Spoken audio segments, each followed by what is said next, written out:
As we go into meditation, I invite you to close your eyes. The truth about God, humankind, and the universe is being explored and revealed as never before. Never doubt the power of your deeper special powers for prosperity, new growth, and rich achievement. Dare to think about them, believe in them, and let them begin to unfold their secrets to you. As the need arises, divine intelligence will begin expressing these powers through you with wonder-working power. Now I invite you to relax, contemplate, and affirm this thought. I am one with Almighty Good, and I happily fulfill my divine destiny.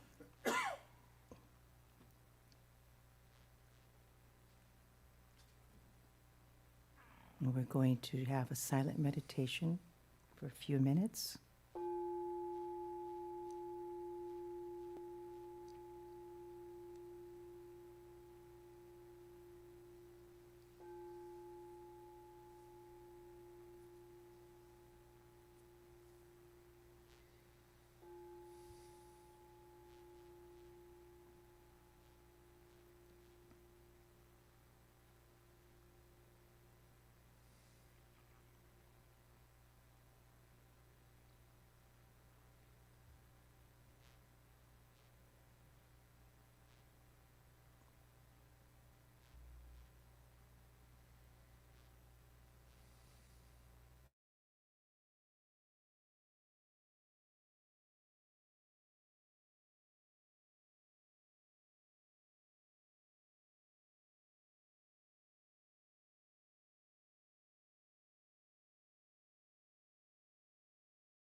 please bring your attention back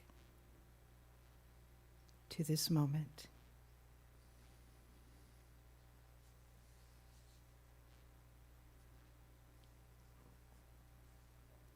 All is surrounding us now. All is flowing in. The goodness, the holiness, the sacred energy of the eternal infinite is within, without, throughout everything here, right now, fully present, fully activated, fully joyful,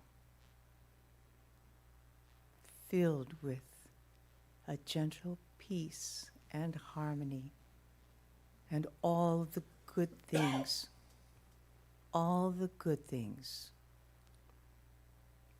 that which I call God, the oneness, the highest power, the ultimate infinite creation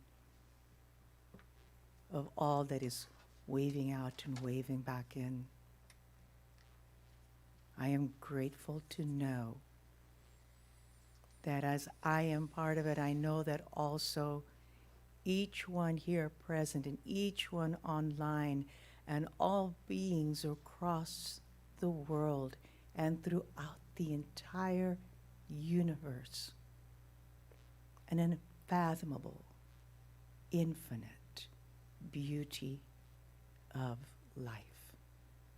Everything is filled with the love and light that comes forth and dwells within and enriches and pleases everything and everyone with the greatest joy. As such, I know that today's service unfolds perfectly. The words spoken by our minister, Reverend Jerry, delve deep into one's heart and rests amicably, nurturing and feeding our souls. I know that the music brought by the musicians and offered with such joy uplifts and provides the perfect way to celebrate the rest of the day, the imperfect unfoldment of what is to be, what is the desire within anyone's heart. And I am grateful for the ability to be able to convey all this through the wonderful technology and under the skillful hands of our sound technician, Martin. Grateful for all those who are tuned in. Grateful for all those who are tuned in and celebrating the gathering of beautiful harmony, beautiful love, beautiful souls, beautiful community. And so I call this good. I call it great. And I just simply say there is peace and love, harmony, and love. And so it is. So it is. And so at this time, let us welcome back our fabulous, multi-talented musicians, Cahill and Delene. Thank you. Hello. Check. Oh, there we go. Thank you, Sylvia. Thank you. Appreciate it so much. That was beautiful. All right. This is called the Prosperity Chant. And as you know, chants involve you too. So I'm going to do the call, and Cahill and you can do the response. And this is by Karen Drucker. It's a perfect one for this talk. Prosperity Chant. All right.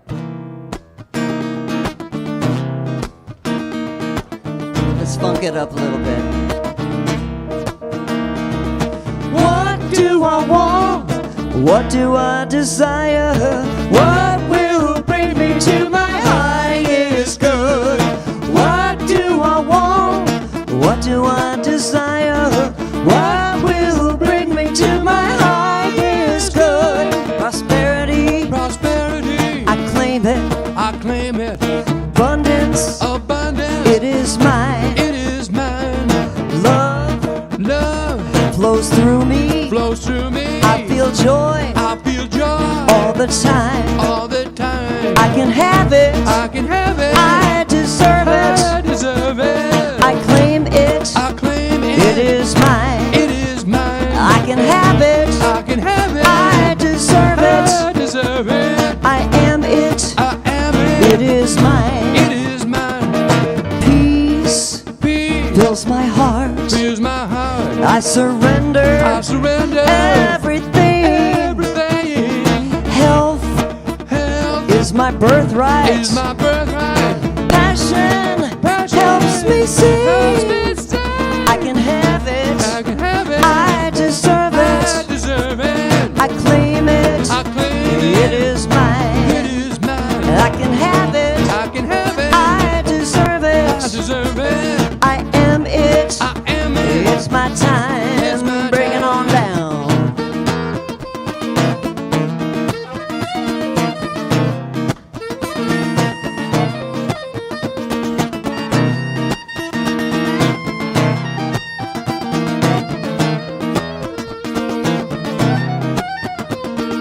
Anything I want, anything I desire, anything that brings me to my highest good.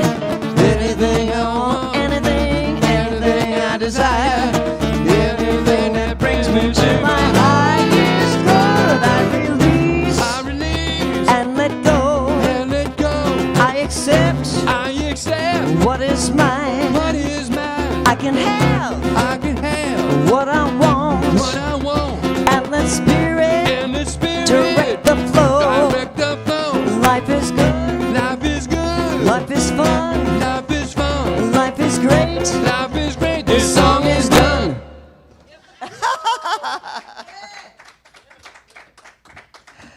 Thank you.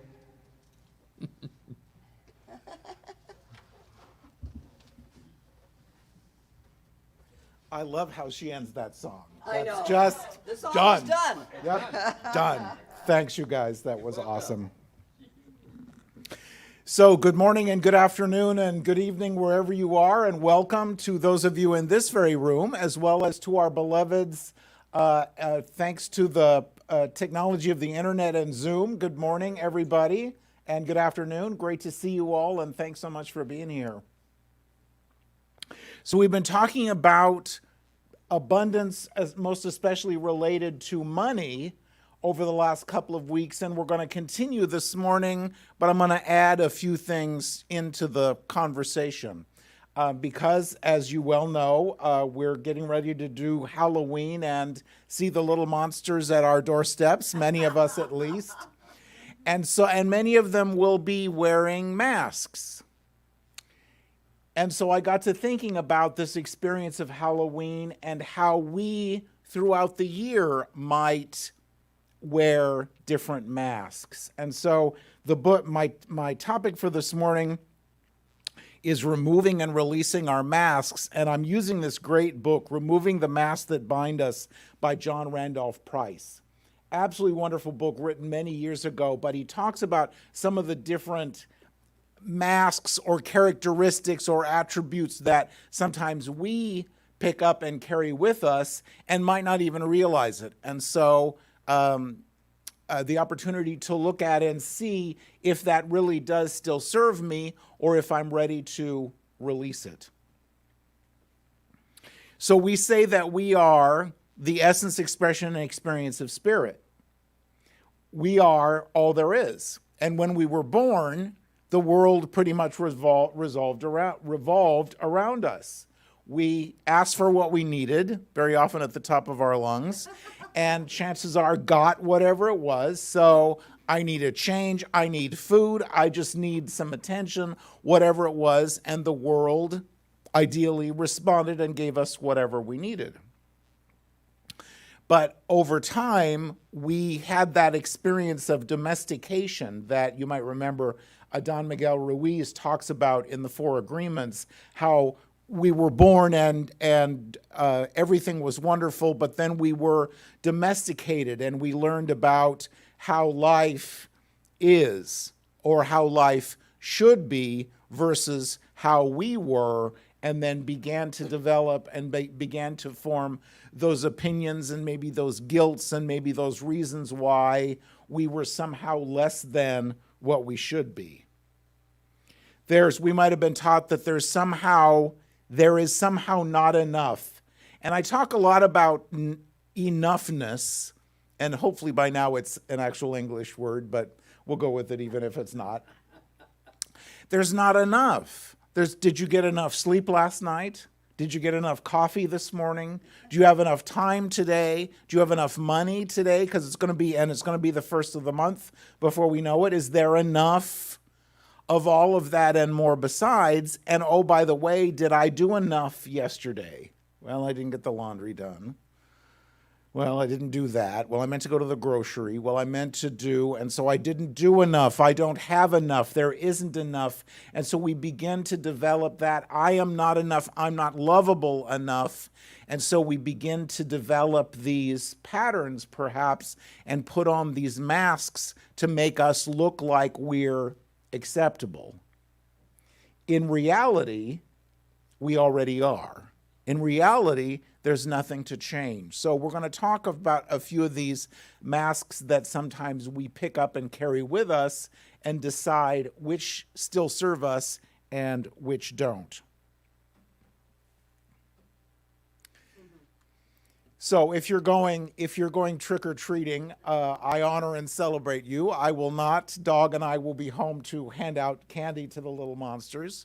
But as you see, I was looking for masks, but the less scary ones, but nonetheless, the ones that very often we wear.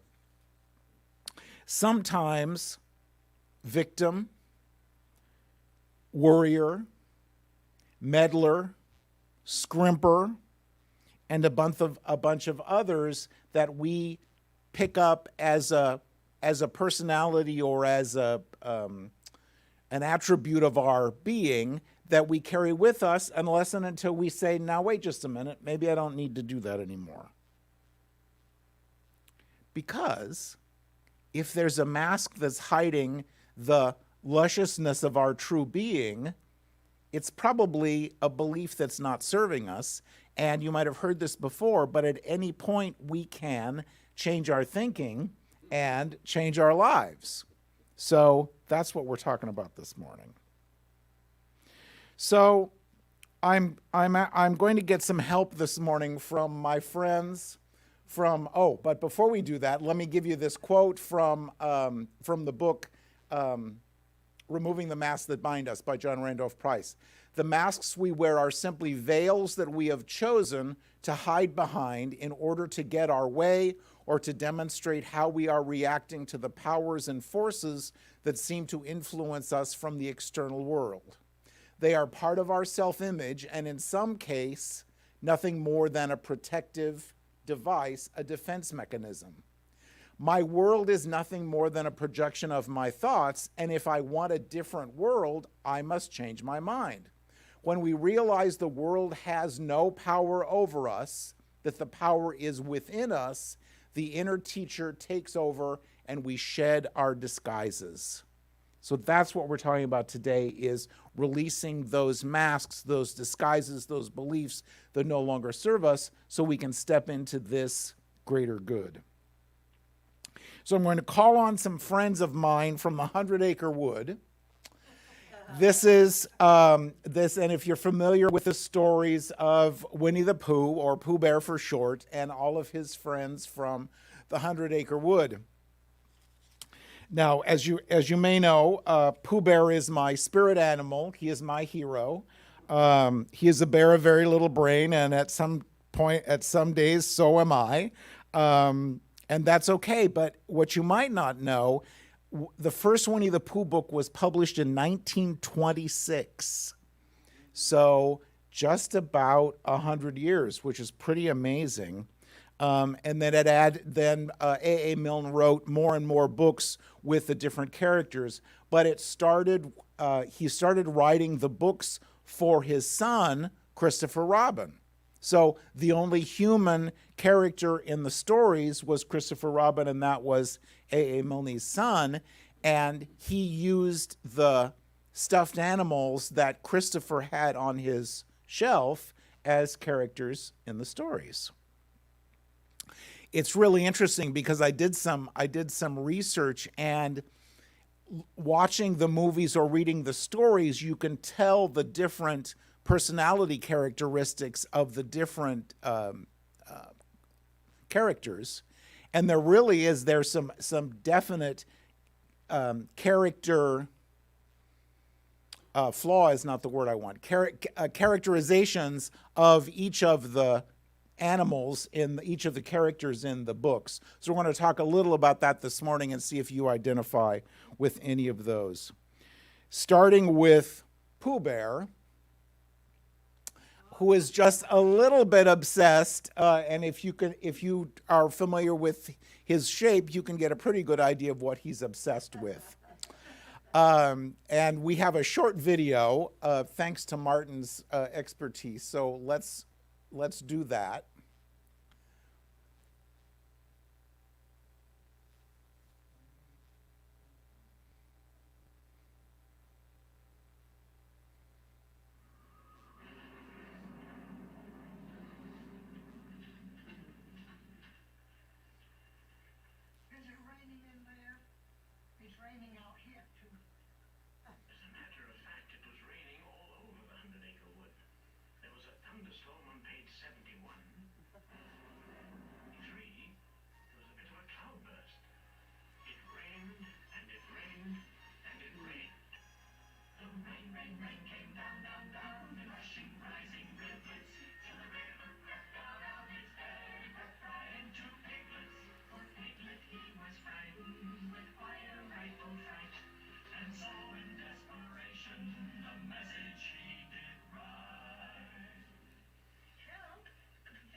So there's a little...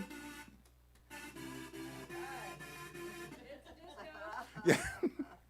So you might say that there's a little bit of obsession there if we're stacking our honey pots out on the branch to avoid them getting wet. So Pooh had a little bit of obsession there with lunch, which is okay. But in the first part, so this is from the Many Adventures of Winnie the Pooh, and in the first chapter, you might remember, he goes to Rabbit's house, and it just happens to be lunchtime, and he's able to go right through the rabbit hole into Rabbit's lair? Yeah. Lair, yes, thank you. Into Rabbit's lair and have lunch, but he has so much lunch that he can't get out.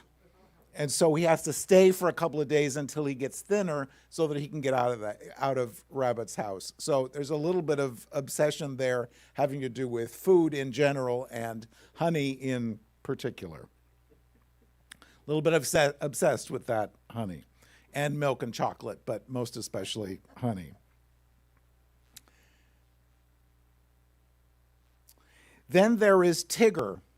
And we meet Tigger in the second chapter, and you might remember that the voice of Paul Winchell did just such an amazing work. And he's the tiger, Tigger the tiger, so has the bouncy tail and swoops in. Nobody's expecting him, and he swoops in, and well, let's go do that, and let's go do that, and can tend to be just a little impulsive, gets an idea, and rather than processing it through, just away we go. We have credit cards, or at least many of us do, and Amazon, there's an Amazon app for your phone. And so, gee, I wonder if Amazon has, or gee, that looks really cool, right? And so click here and search here, and then it magically appears. The nice people at Amazon send it to you, and it appears on your doorstep in a couple of days if you have Amazon Prime. And that's so nice of them unless you start to think, well, and that's okay. There's no criticism here because I do that, but whose idea was this? Did I really need this? Did I really want this? Now, the good news is Amazon offers free returns, or at least they have, and they're very gracious about their returns. However, do we tend to be just a little, with the conveniences in 2022, do we tend to be just a little bit impulsive with our deciding what we want? And at one point, the garage is full and I've got to go get a storage room, and the storage room is full and I got to go get something else, but I need that. Maybe, but something to think about. Impulsive. Then there is my friend Eeyore and the victim. And you remember, Eeyore is the donkey. And he just goes along, and he just goes along. And you say good morning to Eeyore, and Eeyore says, good morning, if it really is a good morning, which I doubt. And so he just plods along and has a serious issues because, as you may remember, his tail is put on with a nail. And so periodically the tail will fall off and somebody's got to go find a hammer to hammer his tail back on. So there are logistical issues and stuff going on here. But Eeyore plays the victim, the long-suffering. If you've ever spent time with a victim, you know that it can be difficult. And if we play the victim, there's always the opportunity to ask ourselves, in any area of our lives, and this has to do with relationships, but also with used cars, with experiences at Costco, with airline travel, with all of those, all the different experiences in our lives, if it keeps happening not in the way we would have chosen, what do I believe about this, and is there some way to change this? I have a dear friend that every time he gets on an airplane, there's something. They're delayed and he misses the connection. Or there's mechanical and they have to divert someplace or something. And I'm like, love you dearly, but there is no way I'm traveling with you because my consciousness is not involved with that. But again, it's being aware of what we're aware of. So if this keeps happening, what do I believe about it, and what can I change? What belief can I change so that my experience changes? So there's the obsessed, the impulsive, the victim, and then the abandoned. And I didn't find a character in the stories about Pooh that cover this, but consider if my mother or father left when I was young, if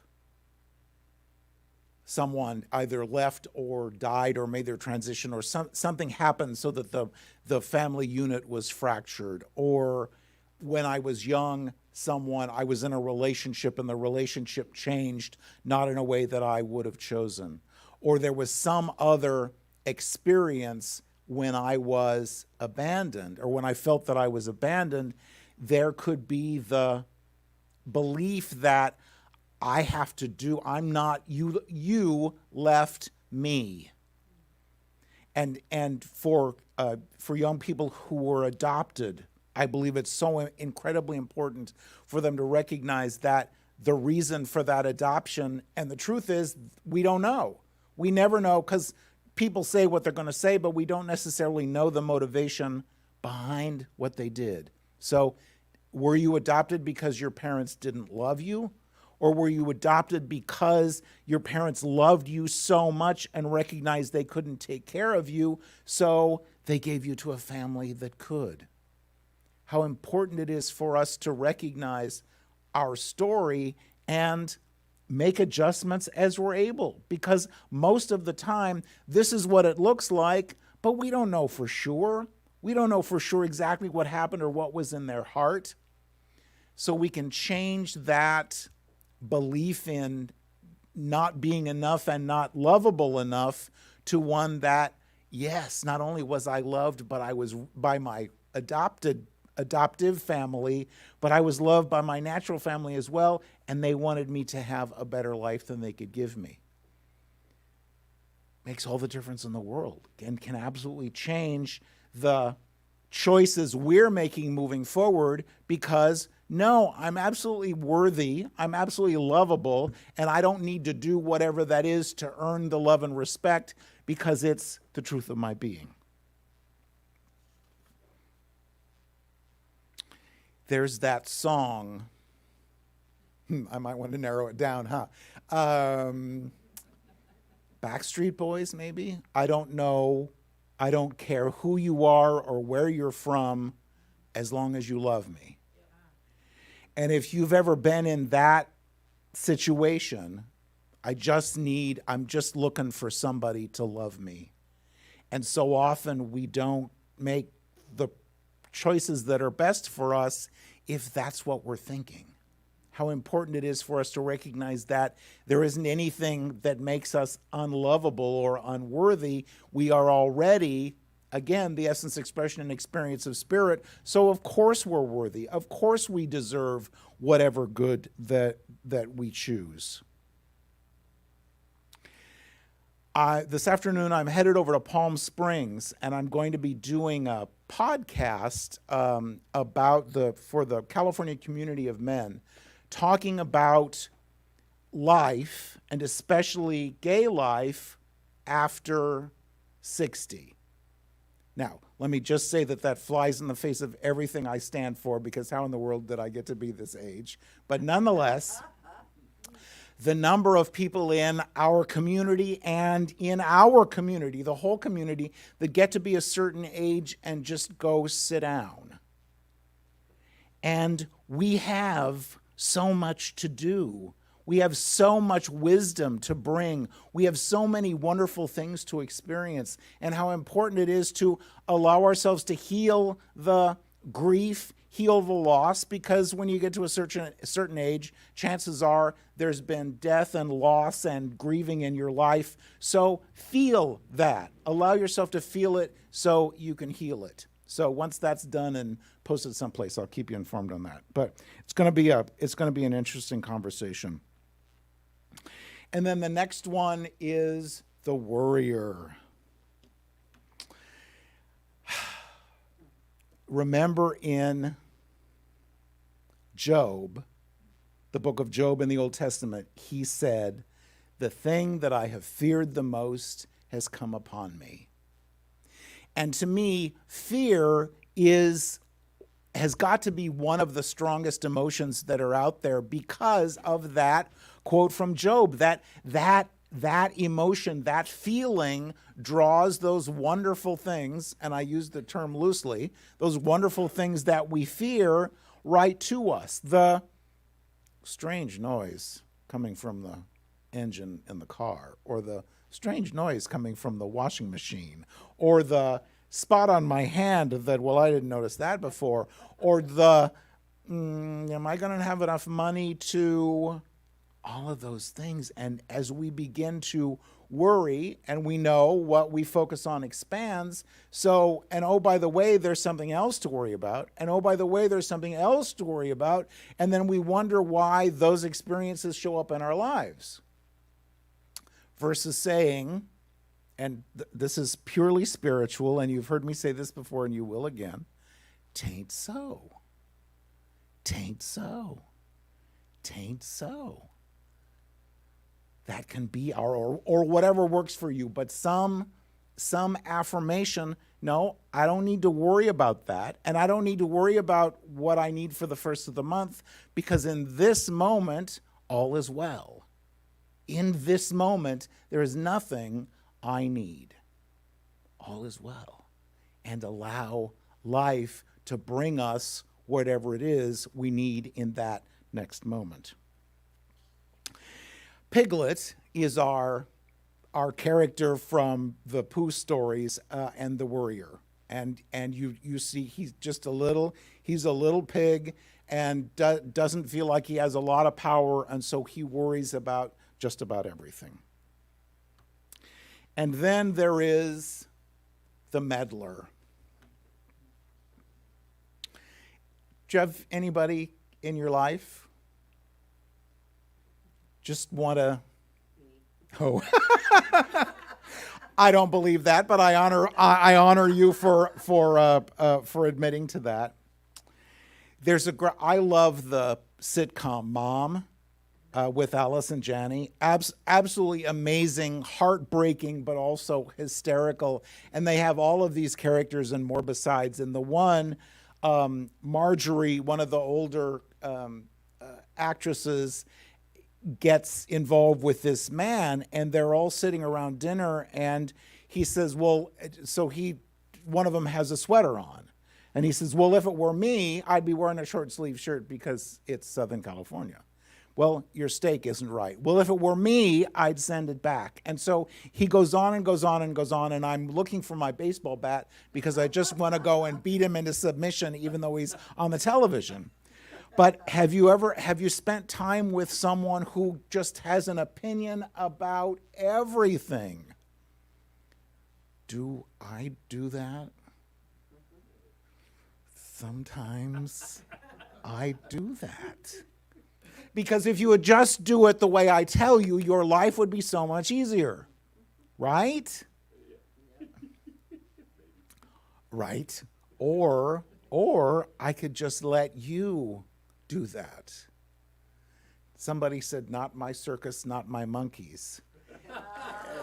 And how important it is for us to recognize, because if you've been with someone who does that, you know it's not always an easy conversation. Now, if I need your advice about something, I'll ask for it.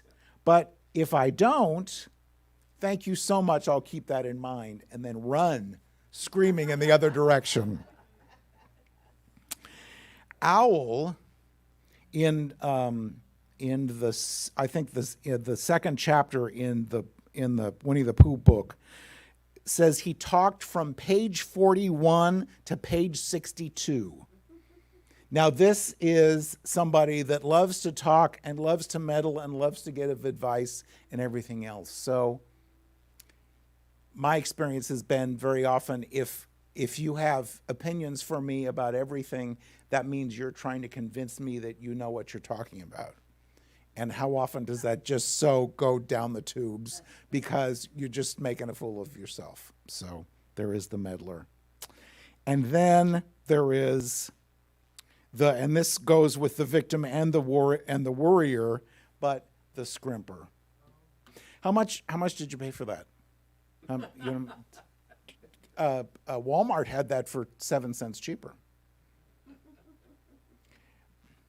And what I found is, if you run this through the filter, does it really make sense if I'm here and Walmart is here and there's Vaughn's here and Ralph's here? Does it really make sense for me to spend the gasoline, if you burn gasoline, and the time to go clear across town to get whatever that was to save 7 cents? No. So often, and because there's a Vons about half a block from my house, and I catch myself, well, I'm going to go to Walmart, which is clear, and if you live in La Mesa, clear over there by the other side of Grossmont Center. Yes, I can save 7 cents, but is my time worth anything? Yes. And is my gas or electricity or whatever you're burning to get there, is that worth something? Yes. So maybe look at my belief that I have to get the cheapest, I have to buy the name brand, and as compared to being aware that if it's a big shopping trip, that's one thing, but just a couple of things, it might be easier just to go whatever's easier and whatever's closer.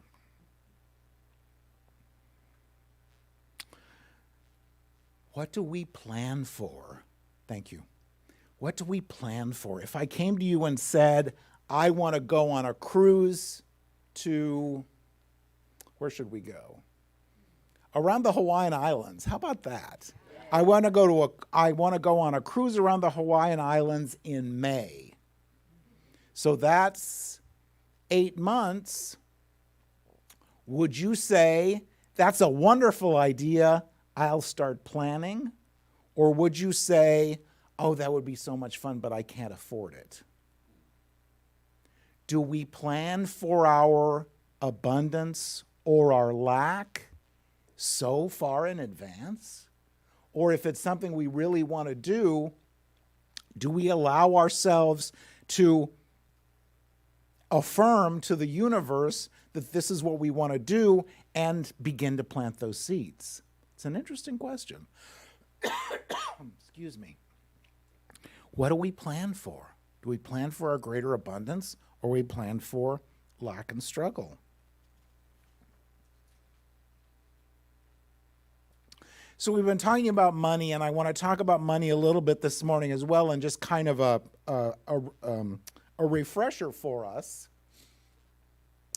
And we were all taught pretty much about what money is and where it comes from, and whether we can go ahead and spend it, or if we need to hold on for dear life.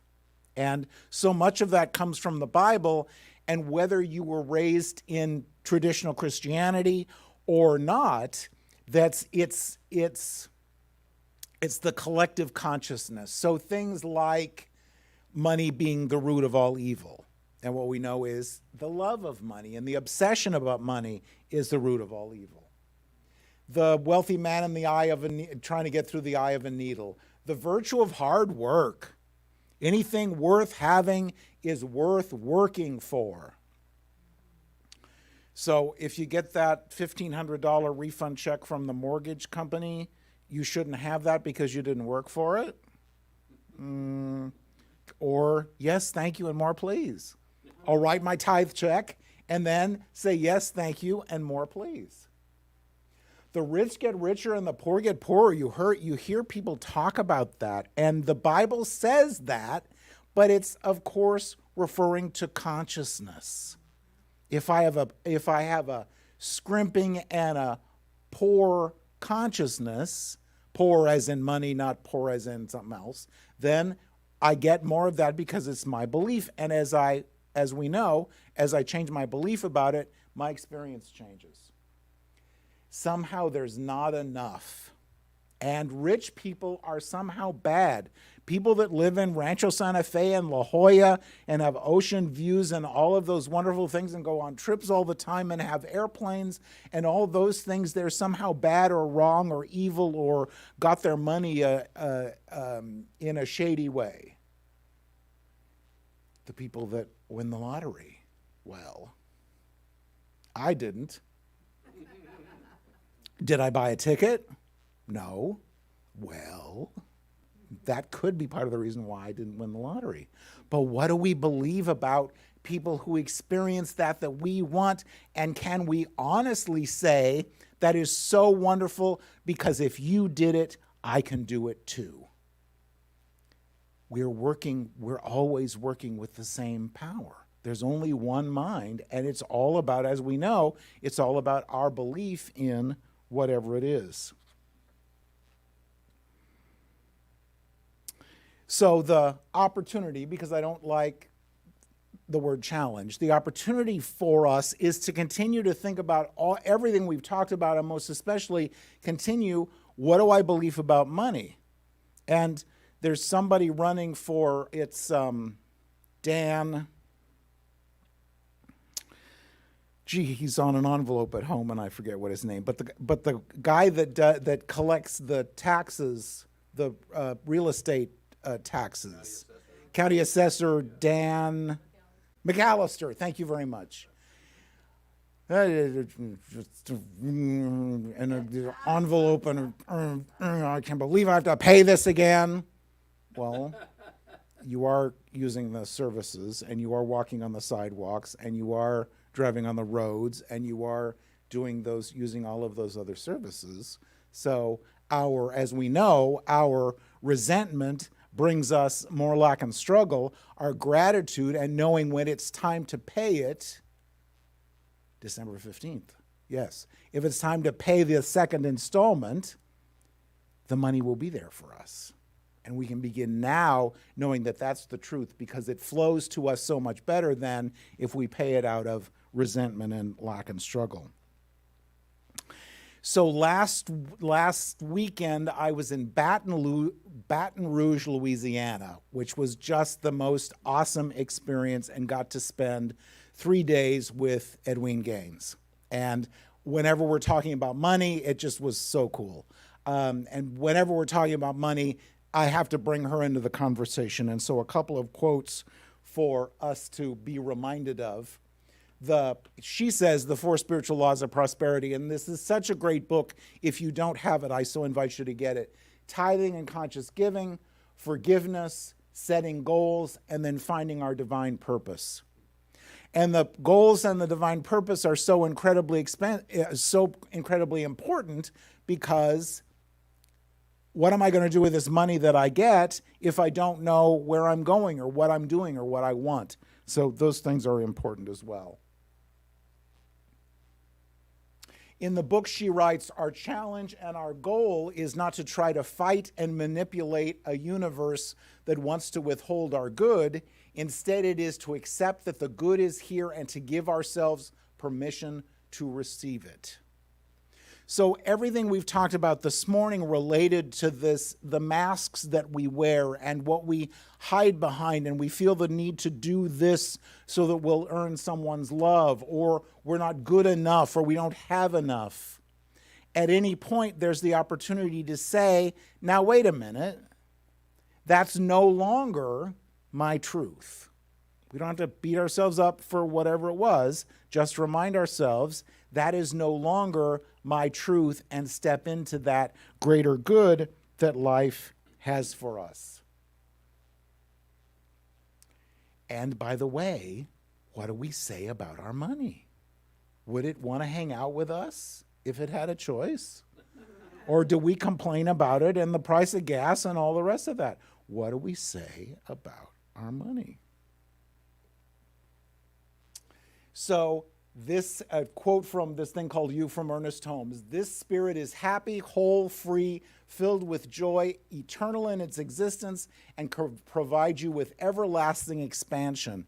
Because there is no limit to the good, and that includes money, but also health and relationships and joy and love and all those other things. There's no limit to that, because, quoting a current advertising campaign, it's not pie. It's not pie. Money is not pie. There's not, even though it looks like it, even though it feels like it sometimes, there's enough to go around, and more than enough to go around. And as long as we don't believe in our fixed income, there's more opportunity for that greater good. In every area of our lives, there's more opportunity for our greater good, because it's not pie. So with that in mind, join me in the light for just a minute.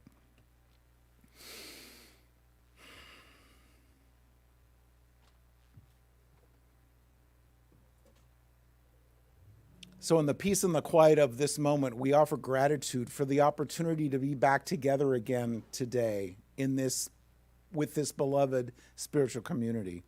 We offer gratitude for the wonderful music, the wonderful people who serve us and allow this service to happen. We offer gratitude for our dear ones who are joining us on Zoom, as well as for those in this very room. And we allow ourselves to be reminded that we really are the essence, expression, and experience of Spirit. There is nothing that has ever happened, there is nothing that could possibly happen that would separate us from this love, from this joy, from this possibility. It's who and what we are. And so as we move forward today and this week, we allow ourselves to release that which no longer serves us. We allow ourselves to release those masks, those thoughts of limitation and struggle, and step into that greater possibility in every area of our lives, knowing that the universe always says yes. And we respond with yes, thank you, and more please. So for this day and our time together, we give great thanks. Together we say, and so it is. Thanks, everybody. Thank you, Reverend Jerry. Wow. Ha.